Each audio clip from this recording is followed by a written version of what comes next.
Hello students, Tapon group of school के online education में आपका स्वागत है। लास्ट टाइम हमने बात की थी हाइड्रो पावर प्लांट्स की कि हाइड्रो पावर प्लांट से हम कैसे इलेक्ट्रिसिटी प्रोड्यूस कर सकते हैं। आज हमारा टॉपिक है improvements in the technology for using conventional sources of energy. तो कन्वेंशनल सोर्सेज ऑफ एनर्जी हम यूज कर रहे हैं कई सालों से, तो अब उसमें कौन कौन सी टेक्नोलॉजीज का हम इम्प्रूवमेंट कर सकते हैं वो हम बात करेंगे। तो फर्स्ट टॉपिक हमारा है बायोमास। जैसे उसका नेम है, बायो मतलब लिविंग थिंग्स, और उसका जो भी एक्सक्रेशन है, जो भी एनिमल वेस्ट है या तो ह्यूमन वेस्ट है, उसको हम बोलेंगे biomass. We mention earlier that wood has been used as a fuel for a long time. क्यों हम वुड को लॉन्ग टाइम के लिए यूज कर सकते हैं as compare to petrol? Because if we can ensure that enough trees are planted, a continuous supply of firewood can be assured. तो जैसे जैसे हम ट्रीज को प्लांट करते जाएंगे, हमें लगातार जो वुड है वो मिलता रहेगा। तो हम बोल सकते हैं कि ये हम लॉन्ग टाइम तक यूज कर सकते हैं। लेकिन ये जो वुड प्रोड्यूस होने में बहुत कम साल लगता है, लेकिन जो हमारा पेट्रोलियम प्रोडक्ट्स है, कोल एंड नेचुरल गैस और लिक्विड डीजल जो भी है, उसको बनने में मिलियंस ऑफ ईयर लगते हैं। तो हम ये नहीं बोल सकते कि हम उसको लॉन्ग टाइम के लिए यूज कर सकते हैं। You must also be familiar with the use of cow dung cakes as a fuel. हम जब गांव में जाते हैं तो खाना हमारा काउ डंग से पकता है, तो हमने उसका एज अ फ्यूल यूज होते हुए देखा है। Given the large livestock population in India, this can also assure us a steady source of fuel. India में लार्ज लाइव स्टॉक्स बहुत पॉपुलेशन बहुत ज्यादा है, ह्यूमंस भी इतने सारे हैं और एनिमल्स भी इतने सारे हैं, तो इसको हम as a steady source of fuel की तरह हम यूज कर सकते हैं। Since this fuel are plant and animal products, the source of this fuel is said to be biomass. जैसे हमने पहले डिस्कस किया कि इसका जो सोर्स है वो प्लांट और एनिमल प्रोडक्ट्स है, इसलिए उसका नाम है biomass. These fuels, however, do not produce much heat on burning and a lot of smoke is given out when they are burned. हम जब काव डंग को जलाते और उसके ऊपर खाना पकाते तो हमने देखा है कि वो बहुत ही कम हीट देता है। वो do not produce much heat on burning, और बहुत सारा धुआं भी मिलता है हमें। तो ये जो स्मोक मिलता है, वो स्मोक अगर हमें बहुत ज्यादा स्मोक मिलेगा तो हम क्या करेंगे, इसका यूज नहीं करेंगे। Therefore, technologies inputs to improve the efficiency of these fuels are necessary. इसलिए हम क्या यूज करेंगे, इसके अंदर टेक्नोलॉजीज का यूज करेंगे, टेक्निकल इनपुट्स का यूज करेंगे कि ज्यादा से ज्यादा एनर्जी हमें मिले और कम से कम स्मोक प्रोड्यूस हो। When wood is burnt in a limited supply of oxygen, water and volatile materials present in it gets removed and charcoal is left behind us as a residue. तो यहाँ पे एक example दिया है would का। जब भी हम वुड का यूज करते हैं एज अ फ्यूल, तो वुड का जब हम फ्यूल की तरह फ्यूल में यूज करते हैं तो हम सबसे पहले क्या करते हैं, उसको बर्न करते हैं। Burn in a limited supply of oxygen. जब सप्लाई ऑफ ऑक्सीजन बहुत ही कम हो, तब हम उसको बर्न करते हैं तो क्या होगा, वाटर एंड वोलेटाइल मटेरियल जो भी है वो रिमूव हो जाएगा, और लास्ट में क्या बचेगा, चारकोल, जिसे हम प्योर कोल भी बोलते हैं। और ये जो चारकोल है उसको बर्न करते हैं। When charcoal burns without flames is comparatively smokeless and has a higher heat generation efficiency. तो अब जब ये चारकोल को हम बर्न करते हैं तो वो स्मोकलेस बर्न होता है, और उसकी जो हीट जनरेशन एफिशिएंसी है वो वुड से कई गुना ज़्यादा है। तो अगर हम कन्वेंशनल सोर्सेज ऑफ एनर्जी में टेक्नोलॉजी का यूज़ करते हैं तो हमें डेफिनेटली अच्छा रिजल्ट मिलेगा। तो वैसे ही हम काव डंग केक की जगह क्या यूज़ कर सकते हैं, तो बायोमास या तो बायोगैस का यूज़ करेंगे हम। तो चलिए देखते हैं। Similarly, cow dung, various plant materials like the residue after harvesting the crops, vegetable waste and sewage are decomposed in the absence of oxygen to give biogas. अगर हमें बायोगैस प्रोड्यूस करना है तो हम क्या करेंगे, जो भी प्लांट मटेरियल है, जो भी एनिमल वेस्ट है, काव डंग है, उन सबको करेंगे डीकम्पोज, और डीकम्पोज होने से हमें क्या मिलेगा, बायोगैस मिलेगा। Since the starting material is mainly cow dung, it is popularly known as गोबर गैस। तो मेन जो प्रोडक्ट है, जो इनपुट मटेरियल हम बोल सकते हैं, वो काव डंग होने की वजह से हम क्या कहेंगे, ये जो गैस प्रोड्यूस होता है, एक्चुअली में उसका साइंटिफिक नेम बायोगैस है, लेकिन वो मोस्ट प्रोबेबली गोबर गैस के नाम से भी जाना जाता है। Biogas is produce in a plant as shown in figure. यहाँ पे हमें फिगर दिखाया है। हमारे पास यहाँ पे इनपुट है, यहाँ पे आउटपुट है। यहाँ पे स्लरी हम इनपुट करेंगे और स्लरी इनपुट करने से हमें लास्ट में मैन्योर मिलेगा और ये जो गैस टैंक है उसमें से गैस प्रोड्यूस होगा और गैस हम यहाँ से आउटलेट के थ्रू हम बाहर निकाल सकते हैं। और ये पूरा का पूरा टैंक है उसको हम बोलते हैं डाइजेस्टर, जिसमें हमारा जो भी इनपुट मटेरियल है वो डाइजेस्ट होता है। The plant has a dome like structure built with a bricks. ये पूरा का पूरा स्ट्रक्चर है वो ब्रिक से बना है। A slurry of cow dung and water is made in the mixing tank from where it is fed into the digester. यहाँ पे हम स्लरी बनाते हैं इनपुट में वाटर और काउ डंग का यूज करके और ये स्लरी को हम डालते हैं डाइजेस्टर में। The digester is a sealed chamber in which there is no oxygen. Digester एक सील चैम्बर होती है जहाँ पे एयर और बोल सकते हैं कि ऑक्सीजन वहां पे पहुंच नहीं सकता है। Anaerobic microorganisms that do not require oxygen decompose or break down complex compound of the cow dung slurry. Cow dung slurry mainly organic material से बनी होती है और ये जो organic material है उसका decompose करके वो बनाते inorganic material और वो करते anaerobic microorganisms। जैसे उसका नेम है anaerobic, मतलब उसको decompose करने के लिए ऑक्सीजन की जरूरत नहीं पड़ती है। तो ये क्या करते हैं, ये ब्रेक डाउन करते हैं पूरे के पूरे स्लरी को। It takes a few days for the decomposition process to be complete and generate gases like methane, carbon dioxide, hydrogen and hydrogen sulphide. तो ये जब डिकम्पोज होता है तो डिकम्पोज होके क्या बनाता है, ये सारे गैस जो डाइजेस्टर है उसके अंदर प्रोड्यूस होते हैं और ये सारे गैस प्रोड्यूस होने के बाद हम गैस आउटलेट से वो गैस को बाहर निकाल सकते हैं और ये बायोगैस का हम यूज कर सकते हैं। The biogas is stored in the gas tank above the digester from which they are drawn through pipes for use. यहाँ पे एक पाइप लगा के हम ये सारे के सारे गैस को बाहर निकाल सकते हैं। Biogas is an excellent fuel as it contains up to 75% methane. Most probably उसमें 4 गैस है लेकिन सबसे ज्यादा कंटेंट उसका होता है मीथेन का, जो अप टू 75% होता है। And it burns without smoke, leaves no residues like ash in wood, charcoal and coal burning. तो यहाँ पे इसका एडवांटेज देखिए आप, वो बर्न होता है without smoke. Without smoke burn होने की वजह से क्या होता है, हम उसका इजीली यूज कर सकते हैं और एश भी नहीं मिलती है उसमें से। It's heating capacity is high, इसका एक एडवांटेज ये भी है कि उसकी हीटिंग कैपेसिटी बहुत ज़्यादा है। And biogas is also use for lightning, lighting के लिए भी हम यूज कर सकते हैं विलेज में। तो इसके बहुत सारे यूज है एज कंपेयर टू काउ डंग।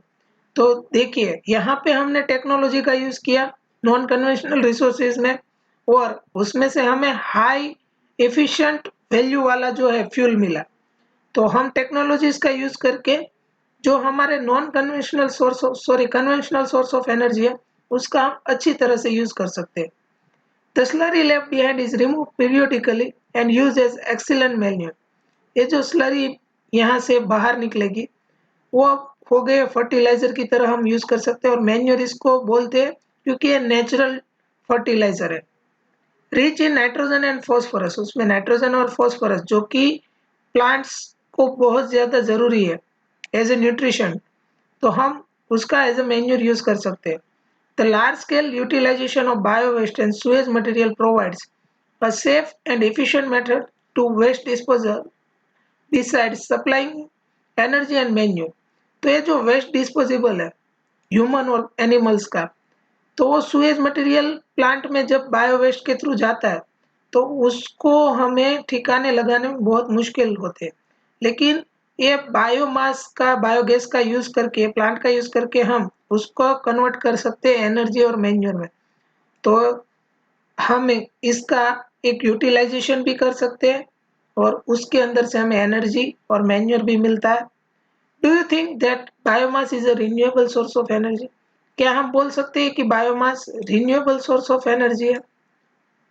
एक तरह से हाँ, क्योंकि हम हम जो बायोमास यूज करते हैं इनपुट में वो हमें continuously with in a short time of period हमें फिर से मिल जाता है, और with in a short time of period हम ये एनर्जी का फिर से यूज कर सकते हैं। तो एक तरह से हम बायोमास को रिन्यूएबल सोर्स ऑफ एनर्जी बोल सकते हैं। तो ये हमारा बहुत ही इंपॉर्टेंट क्वेश्चन है। एक्सप्लेन बायोमास, या तो एक्सप्लेन बायोगैस, या तो एक्सप्लेन गोबर गैस। तो एक किसी भी तरह से हमें क्वेश्चन पूछ सकते हैं, या तो हमें पूछ सकते हैं कि explain the improvements in the technology for using conventional sources of energy. तो ये पूरा का पूरा क्वेश्चन आपका जो आंसर है वो आपको लिखना है। नाउ हमारा नेक्स्ट टॉपिक है विंड एनर्जी। जैसे ही नाम है कि विंड के थ्रू हमें जो एनर्जी मिलती है उसको हम विंड एनर्जी बोलते हैं। क्लास 9 में हमने देखा था कि विंड कैसे प्रोड्यूस होता है। तो unequal heating of land mass और water bodies by solar radiation generates air movement and its cause winds to blow. तो एयर और विंड्स में ये डिफरेंस है कि विंड जो है वो एक पर्टिकुलर वेलोसिटी के ऊपर ट्रैवल करती है, और एयर में से विंड बनने का रीजन ये है कि जब सोलर रेडिएशन अर्थ और वाटर बॉडीज के ऊपर गिरती है, जब हम सी शोर के पास बैठे हैं तो हमें विंड की स्पीड बहुत ज्यादा होती है, क्योंकि सोलर रेडिएशन जब गिरता है एक लैंड मास के ऊपर और एक वाटर बॉडीज के ऊपर, तो दोनों के टेम्परेचर में फर्क होता है। वाटर बॉडीज इतना ज्यादा हीट है वो कंज्यूम नहीं कर पाती है, और लैंड मास का हीट है वो बहुत ज्यादा होता है। तो हमें पता है कि हाई से लो की ओर कोई भी हीट है वो ट्रांसफर होती है, तो इसकी वजह से है वो विंड प्रोड्यूस होता है। This kinetic energy of wind can be use to do work. तो ये जो काइनेटिक एनर्जी प्रोड्यूस होती है एयर में, तो उसका हम यूज कर सकते हैं as a work. This energy was harnessed by wind mills in the past to do mechanical work. कई सालों से हम विंड मिल का यूज करते हैं, लेकिन पहले के जमाने में हम उसका मैकेनिकल वर्क में यूज करते थे। For example, in a water lifting pump the rotary motion of windmill is utilized to lift water from a well। Well के अंदर जो बकेट होती थी, वो बकेट को हम ये जो रोटर है उसके साथ एक पूरा कन्वेयर बेल्ट जैसा कनेक्ट करके ये जो वेल में पानी है वाटर उसको हम बाहर निकालते थे। लेकिन ये था mechanical work. Today wind energy is also used to generate electricity. आज हम क्या करते हैं, विंड मिल से विंड एनर्जी का यूज करके इलेक्ट्रिसिटी जनरेट करते हैं। इलेक्ट्रिसिटी जनरेट करने का रीजन ये है कि ये चैप्टर के स्टार्टिंग में हमने देखा था कि इलेक्ट्रिसिटी को एक जगह से दूसरी जगह हम इजीली ट्रांसपोर्ट कर सकते हैं। A windmill essentially consists of a structure similar to a large electric fan that is erected at some height on a rigid support। एक तरह का इलेक्ट्रिक फैन ही है विंडमिल, लेकिन उसको एक बहुत ही ज्यादा हाइट के ऊपर और एक रिजिड सपोर्ट के ऊपर रखा हुआ होता है, और ये फैन बहुत ही बड़ा होता है। हमारे जो थिंकिंग कैपेसिटी है उससे भी बड़ा उसका एक ब्लेड होता है, एक रोटर होता है। To generate electricity the rotatory motion of the wind mill is use to turn the turbine of the electric generator. तो जो इलेक्ट्रिसिटी जनरेट करने के लिए हमें क्या करना पड़ेगा, ये जो rotatory motion of wind mill है उसका रोटेशन है, उसको हमें कन्वर्ट करेंगे टरबाइन को रोटेट करने के लिए। और जैसे ही हमने हाइड्रो पावर प्लांट में देखा था कि टरबाइन को अगर हम रोटेट करते हैं तो उसके साथ जनरेटर जुड़ा हुआ होता है, और ये इलेक्ट्रिक जनरेटर हमें इलेक्ट्रिसिटी प्रोड्यूस करके देता है। The output of a single wind mill is quite small and can not be use for commercial purposes. हम एक विंड मिल से बहुत ज्यादा एनर्जी नहीं निकाल सकते कि हम उसका कॉमर्शियल पर्पज के लिए यूज करें। Therefore, a large number of windmills are erected over a large area, which is known as the wind energy farm। एक जगह पे जहाँ पे बहुत सारे विंड मिल्स लगी होती है उसको हम बोलते हैं विंड एनर्जी फार्म, और वहाँ पे बहुत ज्यादा एनर्जी प्रोड्यूस कर सकते हैं, और उसका यूज हम कॉमर्शियल पर्पज के लिए भी कर सकते हैं। The energy output of which windmill is in a farm is coupled together to get electricity on a commercial side। तो ये विंडमिल का जो फार्म है उसके अंदर बहुत ज्यादा एनर्जी मिलने की वजह से, बहुत ज्यादा इलेक्ट्रिसिटी मिलने की वजह से हम उसका कॉमर्शियल स्केल के ऊपर भी हम उसका यूज कर सकते हैं। Denmark is called the country of winds. Denmark को कंट्री ऑफ विंड्स बोला जाता है क्योंकि 25% टोटल जो इलेक्ट्रिसिटी डेनमार्क को चाहिए उसकी 25% वो यूज जनरेट करता है विंड मिल के थ्रू। और जर्मनी उसका लीडर है। और इंडिया जो है वो 5th रैंक के ऊपर है इलेक्ट्रिसिटी जनरेट करने में। और हमारी इंडिया में नियरली 45,000 मेगावाट इलेक्ट्रिक पावर है, वो विंड मिल से हम प्रोड्यूस करते हैं। और सबसे बड़ा जो विंड एनर्जी फार्म है वो इस्टेब्लिश्ड है कन्याकुमारी तमिलनाडु में, और वो जनरेट करता है 380 मेगावाट ऑफ इलेक्ट्रिसिटी। तो ऐसा नहीं है कि विंड मिल से हम बहुत कम एनर्जी प्रोड्यूस कर सकते हैं। हम विंड फार्म जहाँ पे बहुत ज़्यादा विंड मिल्स होती है और उसका यूज़ करके हम बहुत ज़्यादा एनर्जी भी प्रोड्यूस कर सकते हैं। और इंडिया को जो है तीनों साइड के ऊपर सी मिला है, और उस सी शोर के ऊपर हम बहुत सारे विंड मिल्स लगा सकते हैं, क्योंकि वहाँ पे विंड एनर्जी बहुत ज़्यादा होती है। तो कितनी विंड एनर्जी चाहिए, कितनी उसकी स्पीड चाहिए, वो हम अभी देखेंगे।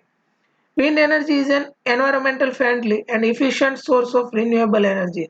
ये रिन्यूएबल एनर्जी है क्योंकि जो विंड है वो कंटिन्यूअसली प्रोड्यूस होता रहता है, और एनवायरमेंटल फ्रेंडली है और इफिशिएंट सोर्स है क्योंकि इसमें से कोई भी पॉल्यूशन नहीं होता है।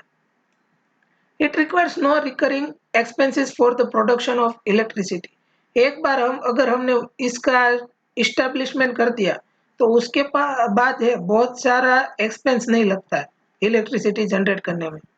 But there are many limitations in harnessing wind energy. लेकिन इसकी भी कुछ लिमिटेशंस है। अगर लिमिटेशंस नहीं होती तो हम अपने घर पे ही विंड मिल लगा लेते हैं। Firstly, wind energy farms can be established only at those places where wind blows for the greater part of a year. ऐसा नहीं है कि साल के 1-2 महीने में ही विंड एनर्जी है वो प्रोड्यूस होगी। हमें पूरे साल के बहुत ज़्यादा मंथ में है वो विंड एनर्जी प्रोड्यूस होनी चाहिए।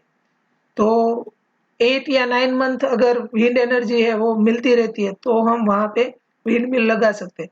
The wind speed should be higher than 15 kilometre per hour to maintain the required speed of the turbine. Turbine की स्पीड रिक्वायर्ड मेंटेन करने के लिए कम से कम उसकी विंड की एनर्जी जो स्पीड है वो कितनी होनी चाहिए, 15 kilometre per our. Furthermore, there should be some backup facilities like storage cells to take care of energy needs during a period when there is no wind. अगर विंड नहीं है तो जो इलेक्ट्रिसिटी का सप्लाई कंटिन्यूअस चालू रहे उसके लिए बैकअप फैसिलिटीज, स्टोरेज सेल मतलब बैटरीज चाहिए, जो बैटरीज के अंदर हम इलेक्ट्रिसिटी को स्टोर कर सके। Establishment of wind energy farms require large area of land, क्योंकि जैसे हमने पहले डिस्कस किया कि उसका रोटर बहुत बड़ा होता है। तो अगर हमें विंड एनर्जी फार्म इस्टेब्लिश करना है तो उसके लिए बहुत ज़्यादा लार्ज अमाउंट ऑफ एरिया चाहिए। For a 1 megawatt generator, the farm needs about 2 hectares of land. 1 megawatt generator के लिए 2 हेक्टर लैंड चाहिए। तो सोचिए कि ये जो तमिलनाडु कन्याकुमारी में 380 मेगावाट का है, तो कितने हेक्टर जो है लैंड चाहिए हमें। The initial cost of establishment of the farm is quite high. जब हम ये जो विंड मिल है उसको लगाते हैं और फार्म बनाते हैं विंड मिल फार्म, तो जो इनिशियल कॉस्ट है वो बहुत ज़्यादा होती है।